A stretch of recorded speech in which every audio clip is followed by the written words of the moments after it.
அஸ்ஸலாமு அலைக்கும் ஃப்ரெண்ட்ஸ், எல்லோரும் எப்படி இருக்கீங்க? அல்ஹம்துலில்லாஹ் நாங்கள் எல்லோரும் நல்லாயிருக்கோம். நீங்களும் நல்லா இருப்பீங்கன்னு நினைக்கிறேன். நான் இன்றைக்கி வீடியோவில் வந்து ஒரு ஈவினிங் ஸ்நாக்ஸ் ரெசிபியாக ஒரு கார போண்டாவும் அதுக்கு தகுந்த மாதிரி சூப்பரான டேஸ்ட்டில் ஒரு தேங்காய் சட்னி தாங்க இன்றைக்கி வந்து செய்ய போகிறேன்.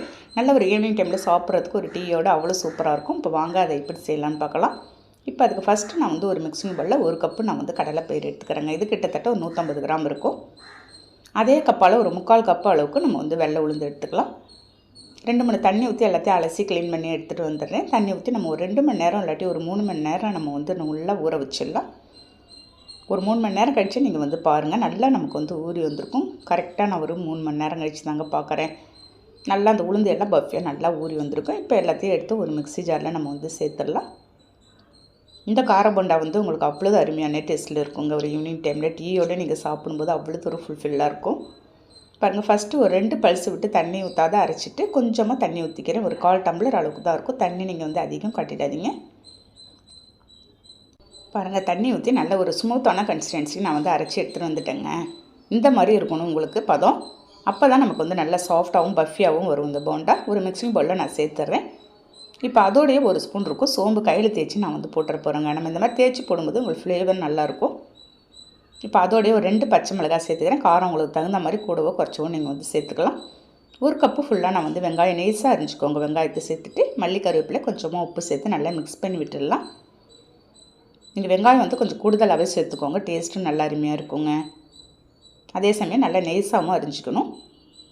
நீங்கள் இதில் வேறு எதுவுமே கலக்கக்கூடாதுங்க. நல்லா இந்த அளவு கன்சிஸ்டன்சி உங்களுக்கு இருந்தால் தான் நல்லாயிருக்கும். பாருங்கள், நமக்கு சரியான கன்சிஸ்டன்சியில் தண்ணியோட அளவும் நமக்கு வந்து கரெக்டாக வந்திருக்கு. இந்த மாதிரி எடுத்து போடும்போது உங்களுக்கு இந்த மாதிரி இருக்கணும் பதம். அவ்வளோதாங்க, இது அப்படியே இருக்கட்டும். நான் வந்து மூடி வச்சிடும் ஒரு 10 நிமிஷம். இதுக்கு தகுந்த மாதிரி ஒரு சூப்பரான டேஸ்ட்டில் இன்றைக்கி வந்து அது அப்படியே இருக்கும்போதே நம்ம வந்து சட்னி ரெடி பண்ணிடலாம். சூடாக எடுத்து சாப்பிடும்போது சட்னியோட தொட்டு அவ்வளோ சூப்பராக இருக்குங்க. ஒரு மிக்ஸி ஜாரில் ஒரு கப்பு நான் வந்து தேங்காய் போட்டு 4 பச்சை மிளகாய் சின்ன துண்டாக இஞ்சி ஒரு 2 பல்லு பூண்டு சேர்த்துக்கிறேன். கொஞ்சமாக கல்லுப்பு சேர்த்து நம்ம ஃபஸ்ட்டு ஒரு 2 பல்ஸ் விட்டு எடுத்துக்கலாம். எப்போதுமே நம்ம வந்து இந்த மாதிரி தேங்காய் சட்னி அரைக்கும்போது தேங்காய் இந்த மாதிரி 2 பல்ஸ் விட்டு அரைச்சிட்டு நீங்கள் அதுக்கப்புறம் பொட்டுக்கடலை போடுங்க. ஒரு அரை கப்பு பொட்டுக்கடலை சேர்த்து கொஞ்சமாக தண்ணி சேர்த்து நம்ம வந்து எல்லாத்தையும் நல்லா நைஸாக அரைச்சிக்கலாங்க. ரொம்ப நைஸாக இல்லாத ரொம்ப குறன்னு இல்லாத அரைச்சிக்கலாம். அப்போ தான் நல்லாயிருக்கும் டேஸ்ட்டு. பாருங்கள், அந்த தேங்காவோடு பொட்டுக்கடலை அப்போ சேர்த்து வந்திருக்கு. அந்த மிக்ஸி ஜார் தண்ணி மட்டும் ஊற்றிக்கிறேன். நான் கொஞ்சம் திக்கான கன்சிஸ்டன்சிக்கு நான் வந்து மிக்ஸ் பண்ணி வச்சுட்டு ஃப்ரெஷ்ஷான கருவேப்பிலை கொஞ்சம் போட்டு நம்ம நார்மலாக எப்பயுமே தாளிக்கிற மாதிரி கடுகு பருப்பு கருவேப்பிலை போட்டு தாளிச்சிட வேண்டியது தான். நான் சட்னியை ரெடி பண்ணிவிட்டேன். இப்போ வந்து எண்ணெய் ஹீட் பண்ணிவிட்டு நம்ம வந்து ஒரு பேனில் ஊற்றி எண்ணெய் நல்லா ஹீட் பண்ணதுக்கப்புறம் நம்ம வந்து ரெடி பண்ணி வச்சுருந்த மாவு எடுத்து கொஞ்சம் கொஞ்சமாக சேர்த்து போண்டா போட்டுற வேண்டியது தான். போடும்போது உங்களுக்கு எண்ணெய் ஹீட்டாக இருக்கும்னு திரும்ப வந்து சிம்மில் வச்சுருங்க. நீங்கள் உங்களுக்கு பார்க்கும்போதே தெரியும், எண்ணெய் கொஞ்சம் கூட இழுக்காதுங்க. நல்லா அவ்வளோ ஒரு சூப்பரான டேஸ்ட்டில் வந்துச்சு. ஒரு ஈவினிங் டைமில் குழந்தைங்க ஸ்கூல் விட்டு வந்தாலோ இல்லாட்டி நம்மளே சாப்பிடணும் போல இருக்கும்போது நீங்கள் ஒரு டீயோடு சாப்பிடும்போது அவ்வளோ சூப்பரான டேஸ்ட்டில் இருக்கும். போண்டானா யாருக்கு தாங்க பிடிக்காது? நம்ம அது வீட்டிலே செஞ்சு சாப்பிடும்போது உங்களுக்கு நல்ல ஒரு ஹெல்த்தான ரெசிபியாக கூட இருக்கும். சிம்மில் வச்சுட்டு இந்த மாதிரி ஆப்போசிட் சைடும் திருப்பி போட்டு அப்படியே நம்ம வந்து எடுத்துட வேண்டியது தான்.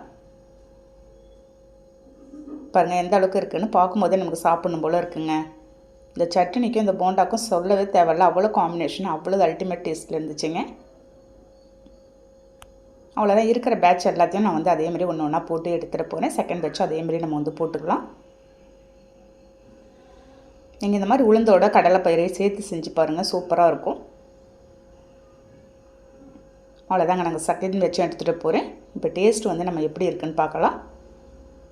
கையில் எடுக்கும்போதே அவ்வளோ ஒரு லேஸாகவும் அவ்வளோ சூப்பராகவும் இருக்குதுங்க. பாருங்கள், உங்களுக்கு பார்க்கும்போதே தெரியுங்க, எண்ணெய் கொஞ்சம் கூட நமக்கு வந்து இருக்கலை.